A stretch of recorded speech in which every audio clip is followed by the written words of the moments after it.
Hi, my name is Les Lyne from the Business Growth Hub. This video presentation follows on from an earlier one on how to succeed at local business marketing. In that presentation, we pointed out that there isn't a secret to business success, but it is possible to increase the chances of success by taking a number of simple steps to guide marketing and sales activities. We introduced our business growth template. We've used this a lot to help small businesses. The business growth template is a starter marketing and sales plan designed to help with answers to three very important questions. First, what marketplace is going to be best for your products? Next, how are you going to find the companies and individuals in that marketplace that want to buy your products? Finally, how are you going to communicate clear and convincing sales messages to prospective customers? These are the sort of sales messages that are likely to generate interest and help selling. And these three questions relate to three main stages covered by the business growth template. These are the marketplace, customers, and product promotion. The foundation stage is about choosing the right marketplace for your product or service. The next stage is to identify your ideal customers. These are the customers that will be most likely to buy from you. Finally, when you've gone through the first two stages, you can begin to plan how you'll go about promoting and selling your products. In this presentation, we're going to look at the first stage, choosing the right marketplace. This is the first thing you need to do before you start engaging in any marketing or sales activity. What does a good marketplace look like? You should assess it by its size, its profitability, and its ease of entry. First, it's obviously got to offer lots of good sales opportunities. Then it must also be a market in which you can sell profitably. If you can't charge enough for your product or service, for example, your business won't be around for very long. And it mustn't be too difficult a market to get into, i.e., there mustn't be too many market hurdles. Let's look in a little bit more detail at what these hurdles might be. Good examples of markets which can be difficult to get into are government and defence. If you're hoping to sell your product or services in either of these two markets, you might find it takes a long time to get product approval, although this might not necessarily be the case if you're selling a fairly simple commodity product. Also, in both these marketplaces, purchasing is frequently done centrally. In many cases, it's necessary to tender for business, and this can be a long drawn-out process. Our second example is of two industries that have very laborious technical requirements which need to be met before a product can be sold. Now, if your product is a consumer product, you may only have to meet certain basic technical specifications before you can sell it. But if your product is for the automobile manufacturing industry or the aircraft industry, you'll find that you've got a lot of technical requirement hoops to jump through before you can begin making sales. Our third example is of fiscal or regulatory barriers that might make it difficult for you to sell your product. For example, if you have a software product that you want to sell to the financial services industry, you'll find that there are a number of consumer-related regulations that you have to comply with before your product will be looked at or considered. You'll notice that all these examples relate to large marketplaces: government, automobile and aircraft manufacturing, financial services.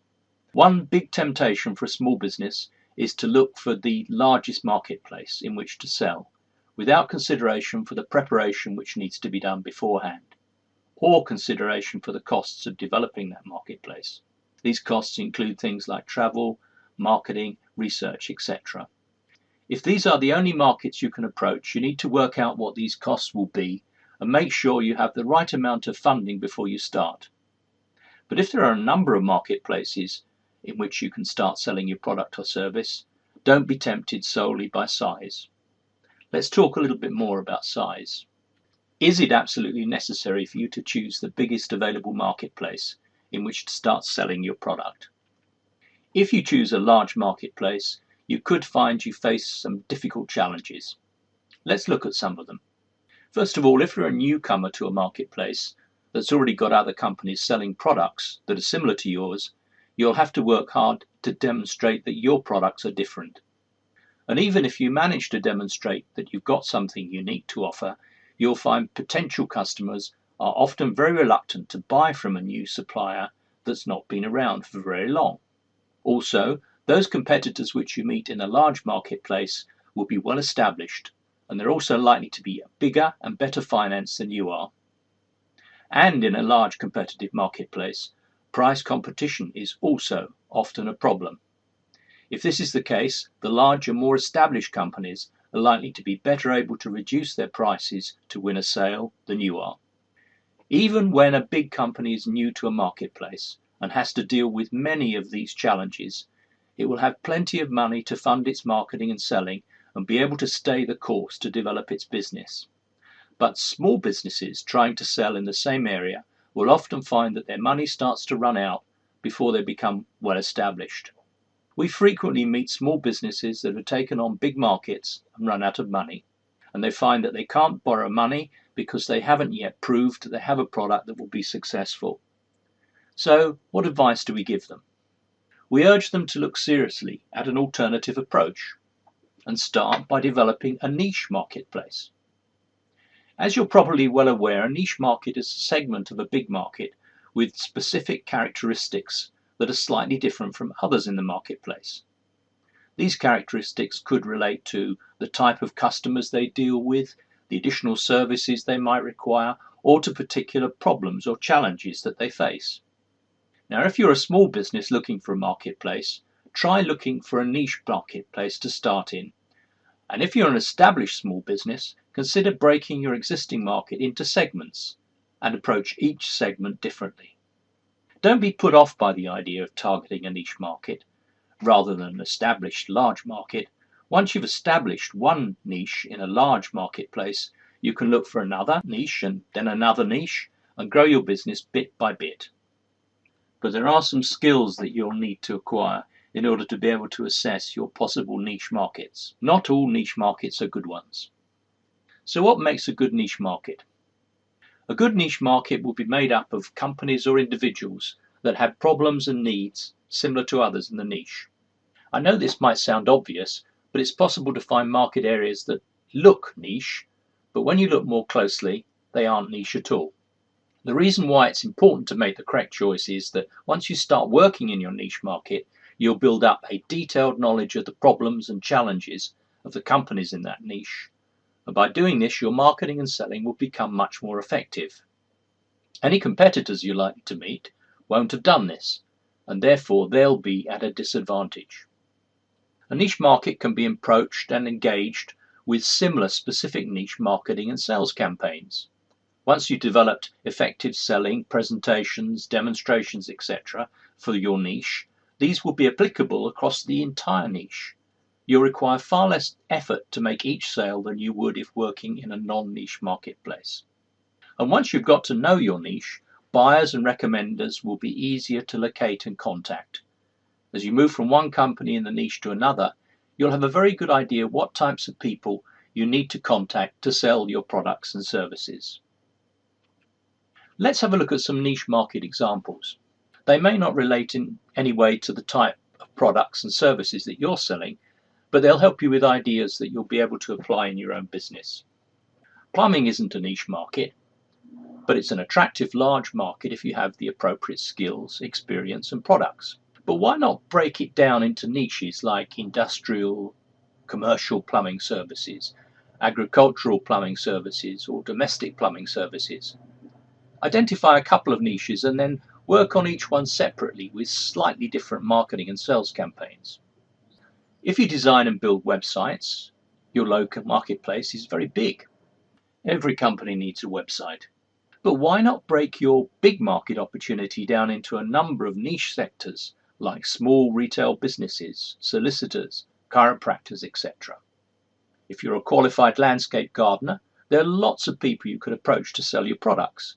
But why not segment your marketplace with tailored services for local homeowners or businesses, or offer very specialized services that local architects can use on their projects? Finally, lots of companies outsource their personnel services these days.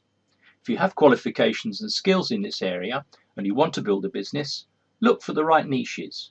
For example, a good niche market might be smaller companies with 10 plus employees. These companies won't be big enough to employ their own personnel manager, and they're likely to welcome personnel services help from a suitably qualified person who understands the culture of a small business. Brainstorm all the niche market possibilities in your area. Pick several out and research each one of them thoroughly. Now, market research isn't one of those areas that small businesses like very much, but it's not difficult and it's very necessary. Time spent doing this at the start can save weeks or months of work later. Once you've got a list of possible niche markets, you'll need to dig deeper to find the good ones. First, make an assessment of the size of your market. How many companies in the niche? What size are they? What's their geographic location? You should be able to locate directories and reports that will provide you with this sort of information. Next, select a few of the companies in your niche and arrange to meet them. Meetings are much better than telephone calls because you'll get a lot more useful information at a meeting. There's bound to be someone who's prepared to spend a little time talking to you if you have a strong and genuine interest in their market area. Explain that you're not wanting to sell anything at this stage, but that you might be able to help them in the future. Once you've had a few meetings, you should be in a position to make some estimates of the size of product or service sales you might be able to make in your marketplace, and make an estimate of how much profit you might expect. Finally, pull together all the information from your research: numbers, likely sales, profit, etc. Put this information into a spreadsheet, make comparisons, and select your first niche market. You haven't finished yet though. Once you've selected your target niche market, you must start looking in much more detail at the businesses in that marketplace that might buy your products or services. Now, you might ask why you'd want to do this. After all, isn't it sufficient to identify the niche marketplace? But you need to bear in mind that even in a niche marketplace, not every company is the same. Some companies in the niche will be perfect customers. Others will be more challenging customers that might take a long time to make up their minds before they buy from you. And so, from all these customers, you need to find your ideal ones and then move on later to the more difficult ones, or perhaps move on to a new niche.